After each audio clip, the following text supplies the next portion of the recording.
Assalamualaikum. Hope everyone is doing good. So today we will be discussing how to solve a 8 marker question and how to solve a 12 marker question. ठीक है।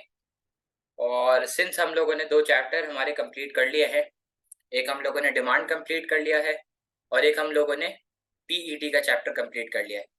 So today I would be giving you a homework. 8 marker question है, उसकी पूरी marking scheme में बना दूंगा और वो आपको मैं होमवर्क में दूंगा। आप मुझे आंसर लिख के ला के देंगे। जो फिजिकल स्टूडेंट्स है वो कॉलेज में लिख के ला के देंगे, जो ट्यूशन सेंटर पे पढ़ते हो ट्यूशन पे ला के देंगे, जो ऑनलाइन स्टूडेंट्स पढ़ते हैं वो मुझे जो है वो कैम स्कैनर के थ्रू स्कैन करके मुझे ग्रुप पे भेजेंगे, ताकि फिर मैं वहीं क्या कहते हैं वहीं सॉल्व कर वहीं आपको चेक करके वहीं पे भेजूंगा। और फिर नेक्स्ट क्लास में हम लोग जो है वो पूरे उस आंसर को मैं लिखवाऊंगा, ताकि फिर आप लोग खुद से उसको रीचेक कर ले। ठीक है। तो आज जो है पहले मैं आपको 8 और 12 मार्कर का जो है वो फॉर्मेट बता देता हूँ कि 8 और 12 मार्कर में बेसिकली हमें जो है वो करना क्या है। ठीक है। सो आओ लेट्स स्टार्ट। आ जाओ। Okay, so today we are discussing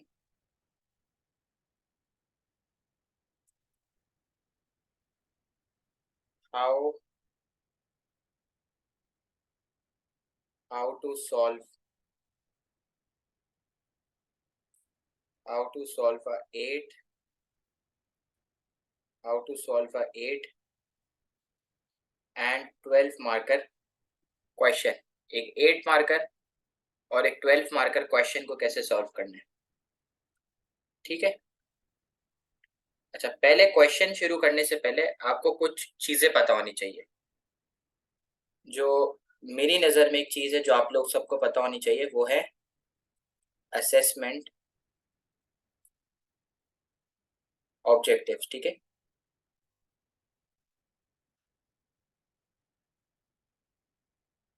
बेटा देखो, असेसमेंट ऑब्जेक्टिव्स जो है उसको हम लोग एओ कहते हैं शॉर्ट फॉर्म में। ठीक है। अब देखो, एक होता है AO1, एक होता है AO2 और एक होता है AO3।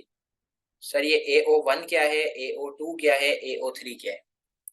देखो भाई, ये जो AO1 है ना, ये होता है नॉलेज, ये होता है नॉलेज एंड अंडरस्टैंडिंग। ठीक है। ये जो AO1 है ये होगा नॉलेज एंड अंडरस्टैंडिंग, और ये जो AO2 है ये होता है एनालिसिस, और ये जो AO3 होता है ये होता है इवैल्यूएशन, जिसको हम लोग कंक्लूजन भी कहते हैं। ठीक है। सही।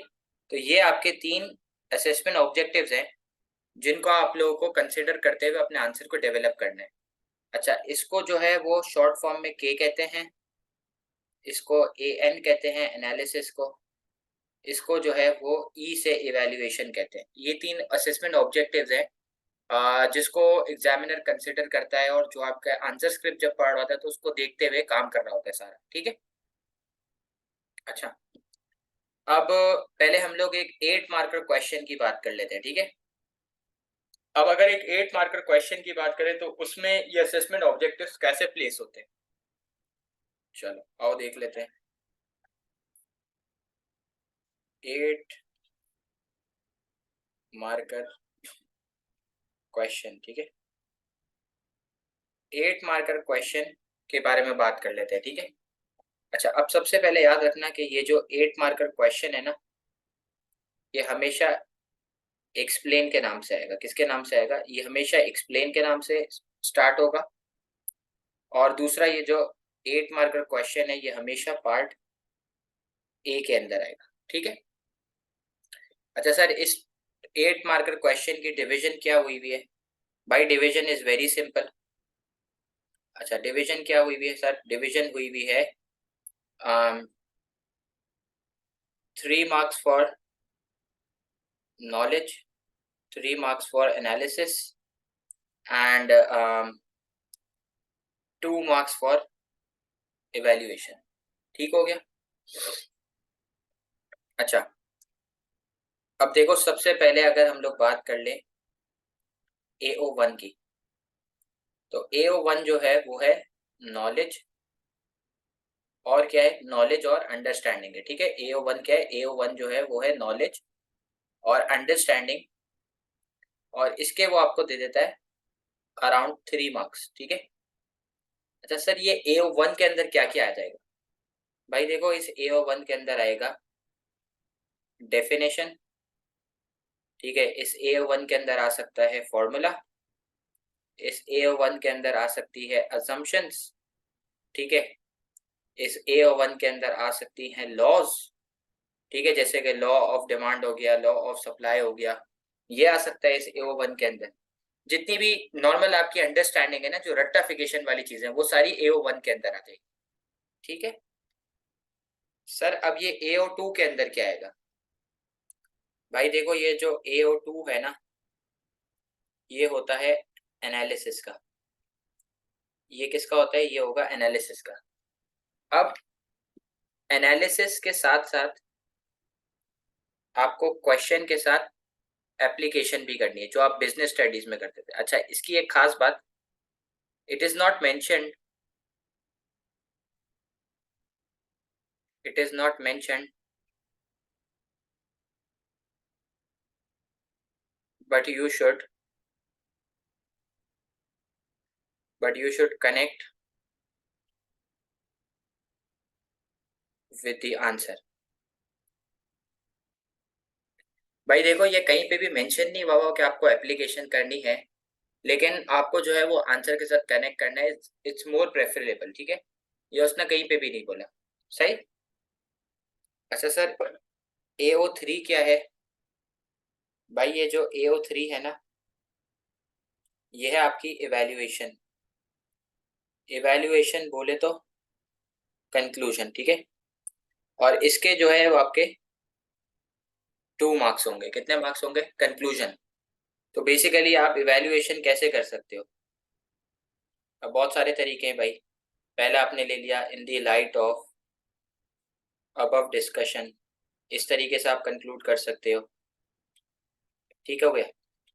आप कंक्लूड कर सकते हो टू कंक्लूड, सही है, यूं भी कर सकते हो टू कंक्लूड।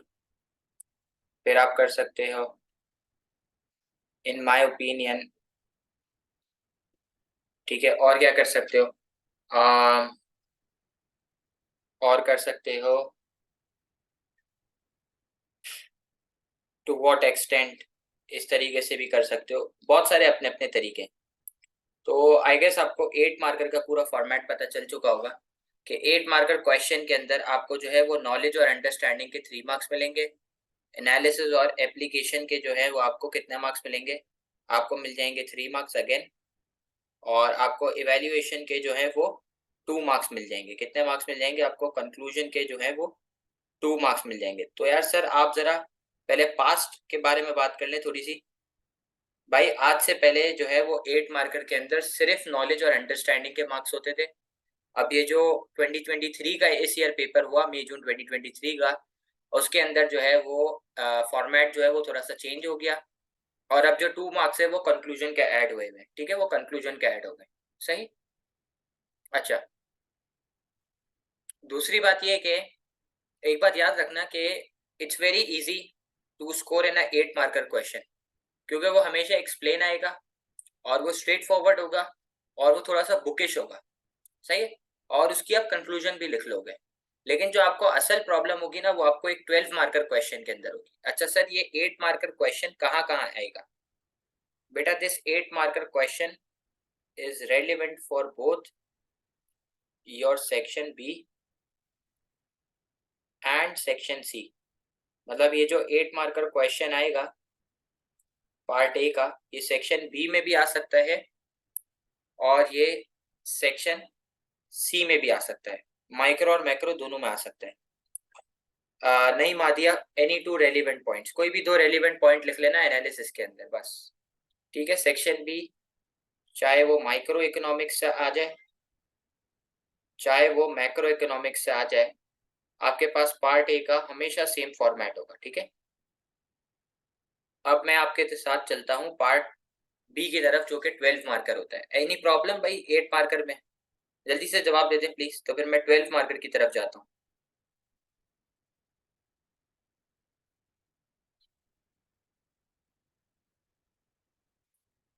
बिल्कुल बिल्कुल, मैं आपको बता रहा हूँ कितने होंगे अभी।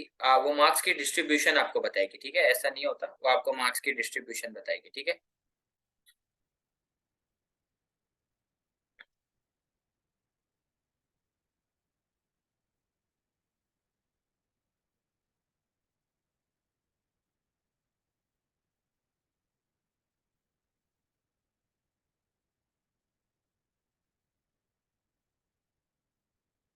अच्छा, अब हम बात करते हैं 12 मार्कर क्वेश्चन की तरफ। तो याद रखना, 12 मार्कर क्वेश्चन जो है वो आ सकता है डिस्कस के वर्ड से शुरू होगा, वो शुरू हो सकता है एक्सेस एसएस के वर्ड से शुरू होगा, ठीक है।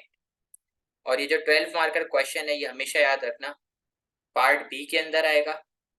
ए 8 मार्क का होगा जो भी हमने डिस्कस करा, और बी 12 मार्क का होगा।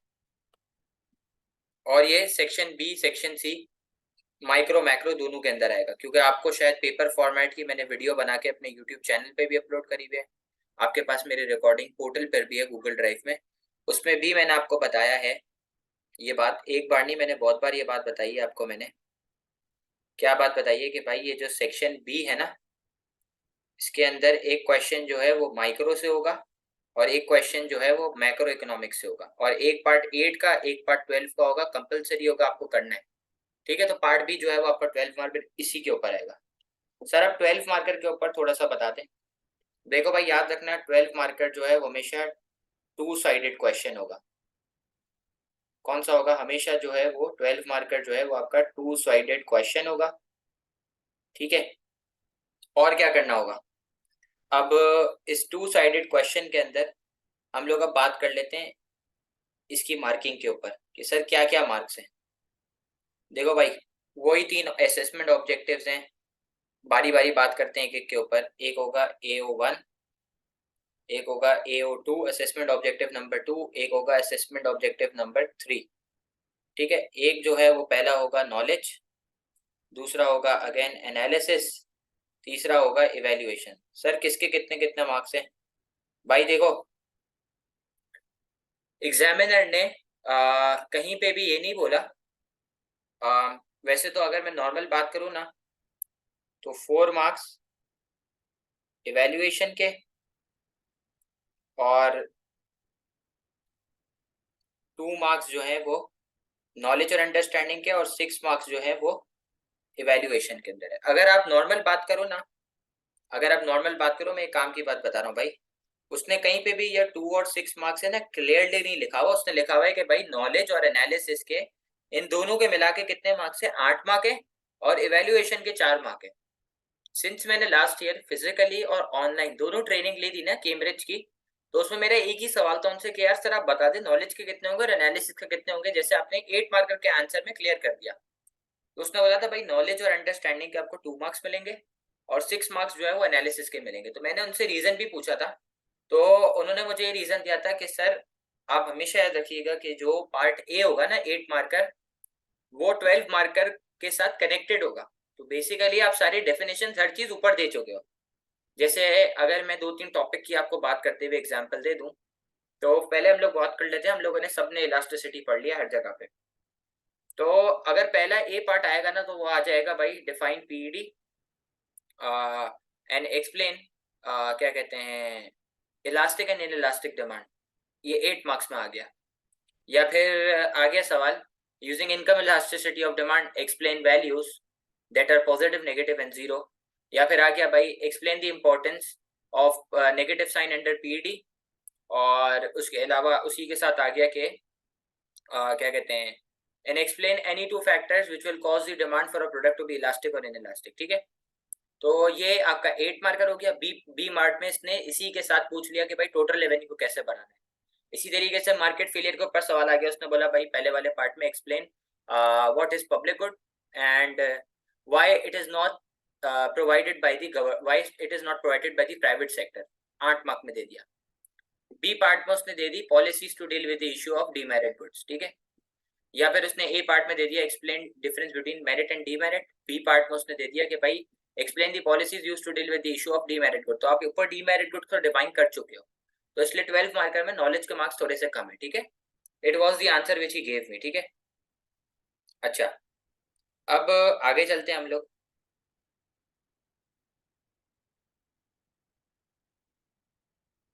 अब मुझे नहीं लगता कि मुझे जो है वो ये बताने की आपको जरूरत है कि नॉलेज अंडरस्टैंडिंग में क्या आएगा, एनालिसिस में क्या आएगा, वैल्यूएशन में क्या आएगा, क्योंकि मैं आपको पीछे बता चुका हूँ, ठीक है। अच्छा, अब देखो एक बात आपको बता दूं कि ये जो 12 मार्कर क्वेश्चन होता है ना, ये जो 12 मार्कर क्वेश्चन होता है, ठीक है, इसमें होती है लेवल बेस्ड चेकिंग। क्या होती है भाई? ये जो 12 मार्कर क्वेश्चन होता है इसमें होती है लेवल बेस्ड चेकिंग, ठीक है। अब बहुत सारे लेवल होते हैं, जैसे मैं आपको बारी बारी एक एक समझाता हूँ। देखो, पहला लेवल होता है AO1 प्लस AO2, जिसको मिला के कितने मार्क्स बनते हैं? जिसको मिला के 8 मार्क्स बनते हैं, जैसे मैंने आपको बताया था। 4 मार्क्स जो है वो इवेल्युएशन के। तो पहला होता है लेवल 0, जिसके ऊपर 0 मार्क्स मिलते हैं। फिर होता है एक लेवल 1, जिसके ऊपर आपको 1 to 2 मार्क्स मिलते हैं। फिर इसके अलावा होता है एक लेवल 2, जिसके ऊपर आपको मिलते हैं 3 to 5 मार्क्स। और फिर एक होता है लेवल 3, जिसके ऊपर आपको मिलते हैं 6 to 8 मार्क्स, ठीक है। ये आपके डिफरेंट लेवल्स हैं, सही है। इस लेवल्स के ऊपर आपका आंसर जो है 12 मार्कर चेक हो रहा होता है। फिर इसके बाद आता है आपका AO3, जो कि होता है लास्ट लास्ट पार्ट, जो कि होता है कंक्लूजन का या इवैल्यूएशन का, जो भी कहो उसको। उसके 4 मार्क्स होते हैं। तो अगेन उसमें भी लेवल होते हैं। लेवल 0 0 मार्क्स होते हैं। लेवल 1 पे 1 से 2 मार्क आपको मिल जाते हैं। और फिर लेवल 2 के ऊपर आपको 3 से 4 मार्क्स मिल जाते हैं, ठीक है। तो एग्जामिनर जो है वो आपकी लेवल्स के हिसाब से चेकिंग करता है। वो आपका पहले आंसर पढ़ता है और उसके बाद चेक करता है कि भाई आपका आंसर जो है वो कौन सा लेवल में फॉल हो रहा है, और फिर आपको उसके हिसाब से मार्किंग करता है। जैसे मैं आपको बताता हूँ, एक एग्जांपल देता हूँ कि AS लेवल के अंदर बहुत सारे बच्चे क्या करते हैं, बहुत सारे बच्चे ये गलती कर रहे होते हैं कि उनका जो शुरू का 8 मार्क्स होता है वो बहुत अच्छा होता है, और उसको कंक्लूजन के अंदर 1 out of 4, 2 out of 4 मिल रहे होते हैं। मतलब 90% बच्चों को यही मिल रहे होते हैं। 10% बच्चे जो है वो मैनेज करते हैं कि वो पूरे मार्क्स लेते हैं। अच्छा, पहले मैं एक बात यहाँ पे रोक के बता दूं कि कोई भी आंसर परफेक्ट आंसर नहीं है। 12 में से 12 किसी को नहीं मिल सकते, हाँ 10 मिल सकते, 11 मिल सकते, परफेक्ट आंसर किसी का नहीं होता, ठीक है। इवन इट्स नॉट माइन, ठीक है। ना रेड स्पॉट वाले का, ना मेरा, ना इमरान लतीफ का, किसी का भी नहीं, ठीक है। परफेक्ट आंसर एग्जिस्ट ही नहीं करता कोई भी, सही। कुछ ना कुछ हर चीज मिसिंग ही होती है किसी ना किसी आंसर में, ठीक है ना। तो अब देखो, ये होता ये है कि जो बच्चा 1-2 लाइन की कंक्लूजन लिख देता है ना, उसको लेवल 1 के ऊपर वो आके गिरता है। और जो अच्छी कंक्लूजन लिखता है, दो डिटेल्ड रीजन लिखता है, तो उसको 3 to 4 मार्क्स मिलते हैं, ठीक है, सही है। अच्छा सर, ये सब तो हो गया 8 मार्क और 12 मार्क। एक काम की बात है ना, ये हमेशा याद रखना। ये देखो, इधर इधर मैं लिख रहा हूँ, चाहे तुम 8 मार्क वाला सॉल्व करो और 12 मार्क्स सॉल्व करो, इधर मैं एक बड़ी बड़ी लाइन लिख रहा हूँ। इकोनॉमिक्स is nothing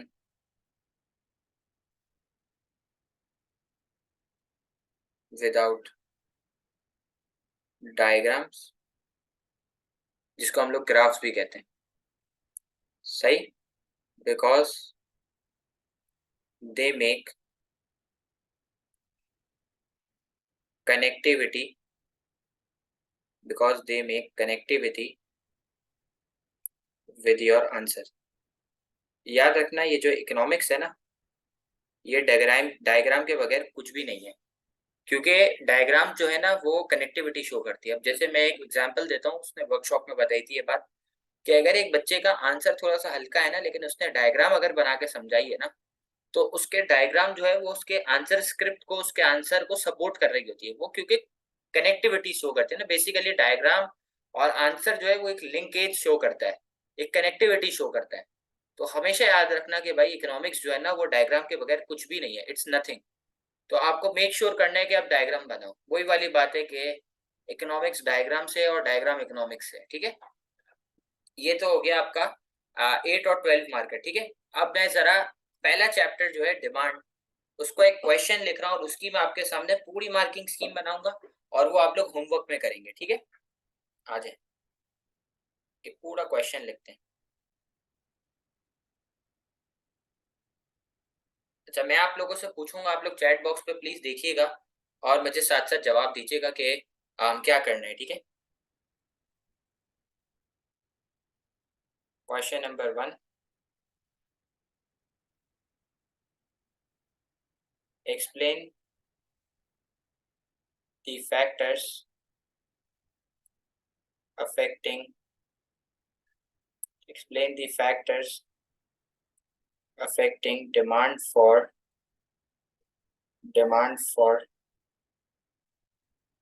chocolates, ठीक है। 8 मार्क्स। आंसर सही है। जैसे ही हमने ये पढ़ा कि यार ये 8 मार्कर क्वेश्चन है, तो हमारे दिमाग में जो है ना वो फौरन से एक बत्ती जल गई। सर 8 मार्कर क्वेश्चन है, तो सबसे पहले आप नॉलेज के मार्क्स कर ले। नॉलेज के हो गए कितने मार्क्स? 3 मार्क्स। फिर आपने बोला सर एनालिसिस के हो गए कितने मार्क्स? अगेन 3 मार्क्स हो गए। सर फिर क्या हो गया? फिर जो है वो आपके इवेल्युएशन के हो गए कितने मार्क्स? इवेल्युएशन के हो गए 2 मार्क्स, ठीक है। ये आपने सबसे पहले असेसमेंट ऑब्जेक्टिव मार्क कर दिए। इसको हम लोग कहते हैं AO1, ये हो गया AO2 और ये हो गया AO3, ठीक हो गया। अब देखो सबसे पहले तो आपको AO1 की बात करनी है, तो AO1 में आपको नॉलेज के मार्क्स मिलेंगे। तो यार आप क्या समझा सकते हो? आपने पढ़ा question explain the factor affecting demand for chocolate, तो सबसे पहले आपने इधर लिख दिया कि यार सबसे पहले हम AO1 की बात करें। तो आपने बोला सर मैं उसको डिमांड समझा दूंगा, सर मैं इसको जो है वो लॉ ऑफ डिमांड समझा दूंगा, और इसको लॉ ऑफ डिमांड के साथ इसका सिर्फ ग्राफ बना दूंगा। जब मैं इसको लॉ बता रहा हूँ तो मैं इसको साथ साथ डायग्राम बता दूंगा।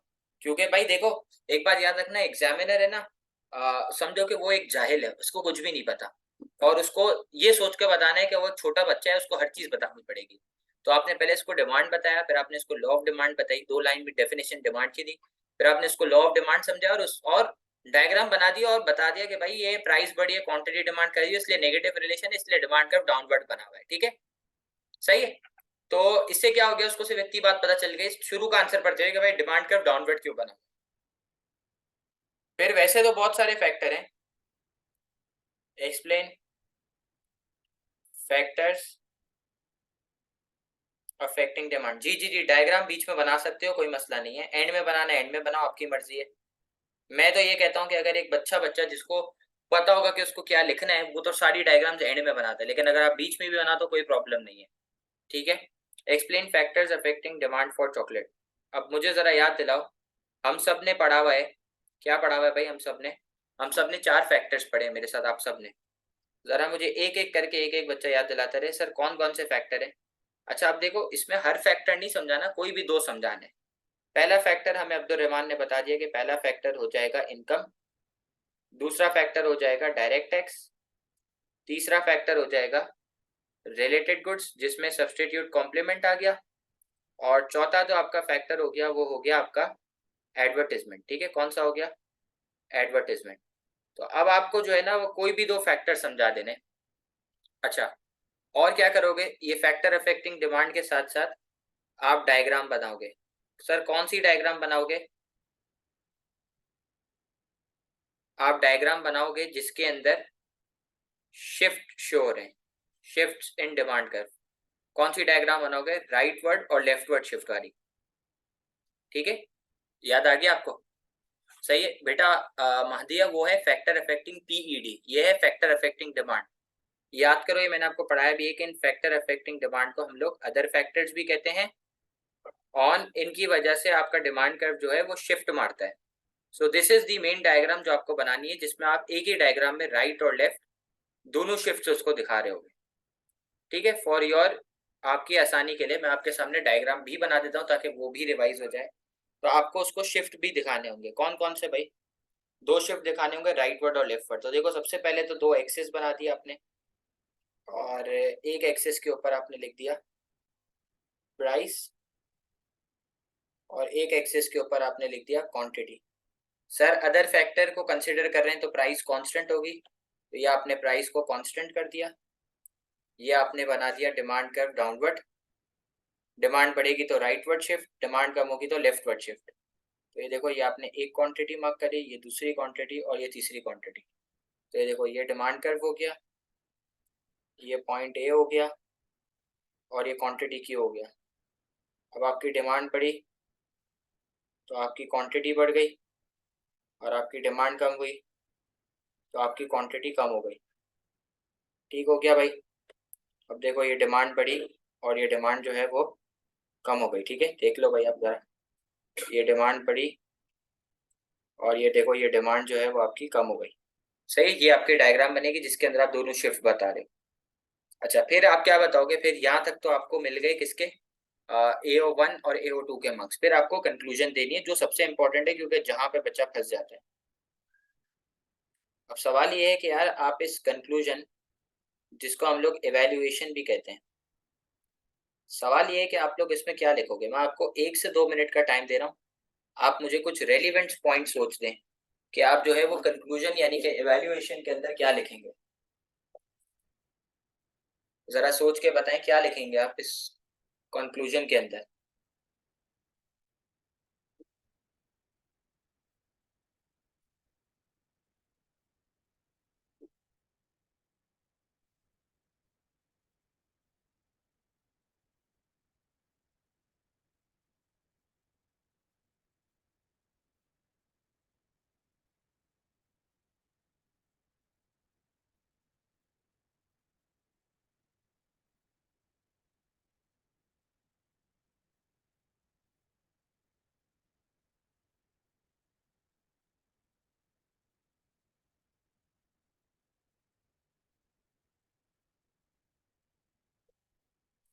जी भाई, क्या क्या कंक्लूजन लिख सकते हैं हम लोग?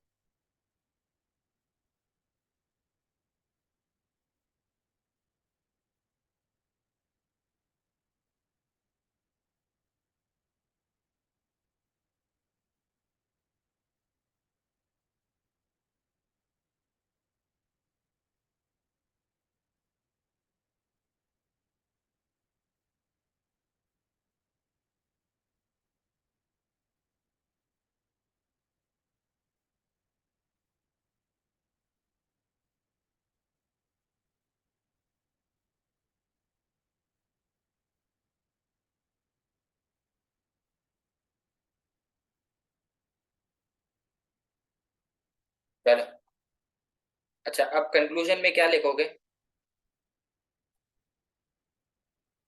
अच्छा अब देखो, कंक्लूजन में ना आप इसको ये लिखोगे, पहला पॉइंट, कि ये जो फैक्टर अफेक्टिंग डिमांड है ना, इन फैक्टर के अलावा भी कुछ और फैक्टर है। जैसे कि भाई कस्टमर के टेस्ट्स और जो पैटर्न्स है ना, वो कंटिन्यूसली चेंज हो रहे हैं। Changes in taste and patterns are happening rapidly. मतलब कंज्यूमर के जो टेस्ट और पैटर्न चेंज हो रहे हैं ना, वो बहुत तेजी से चेंज हो रहे हैं। ये लिख दोगे तो डिमांड बढ़ भी सकती है और कम भी हो सकती है चॉकलेट की। फिर एडवर्टीजमेंट हो रही है, जैसे एक लड़की ने बताया है कि एडवर्टीजमेंट अगर हो रही है कि भाई चॉकलेट खाने से हेल्थ रिस्क बढ़ रहे हैं, ठीक है, तो उसकी वजह से भी डिमांड के ऊपर इफेक्ट आ सकता है, कि डिमांड जो है वो आपकी कम भी हो सकती है। फिर आप इसको बताओगे कि हमने इनकम की बात करी है ना, तो income is not in control of any one. Income is not in control of any one. Income is not in control of any one. इसका क्या मतलब है भाई? वो बहुत सारे फैक्टर के ऊपर डिपेंडेंट है। जैसे कि पहला हो गया इकोनॉमिक कंडीशन, कंट्री की इकोनॉमिक कंडीशन के ऊपर डिपेंडेंट है इनकम, के वो बढ़ रही है कम हो रही है। तो कहने को तो ये कह सकते हैं कि बहुत सारे अदर फैक्टर्स हैं, लेकिन ये भी कुछ प्रॉब्लम्स हैं जो हम फेस करेंगे। ठीक है, सही। तो अब एक बार मैं आपको जो है ये पूरा आंसर इंग्लिश में पढ़ के सुना देता हूँ। सबसे पहले आप डेफिनेशन दोगे। डिफाइन डिमांड आप बताओगे, demand represents willingness and ability of a consumer to purchase a good और सर्विस। इसके बाद आप इसको बताओगे, law of demand states that there is a negative relationship between price and quantity demanded. An increase in price contracts quantity demanded, while a decrease in price extends quantity demanded, thus creating a negative relationship, so forming a downward sloping demand curve as shown in diagram number 1. फिर आपने normal price quantity की diagram बना दी. फिर आप इसको बताओगे factor affecting demand are also known as other factors and they cause demand curve to shift, that is a rightward or leftward shift which represents increase or decrease in demand. फिर आप इसको बताओगे the first factor affecting is income, blah blah blah. फिर इसको बताओगे the second factor affecting is advertisement और लिख दोगे as shown in diagram number 2. और ये जो डायग्राम बनी हुई शिफ्ट वाली ये आपने शो कर दी. फिर आप इसको कंक्लूजन दोगे. To conclude, in my opinion, consumers taste and pattern are changing rapidly, so the demand for chocolate can either increase or decrease. However, it is also dependent on some other factors as well, like the income of an individual is not in control of himself, as it depends upon the economic condition of the country, that whether the economy is in boom or recession. So again the same thing कि आपके chocolate की जो demand है वो increase भी हो सकती है और डिक्रीज भी हो सकती है. ठीक है, तो ये आपका होमवर्क है और आपको ये करना है. तो आई होप आप लोग जो है वो इसको कंप्लीट कर लेंगे. ठीक है, if there is any question let me know. Thank you so much.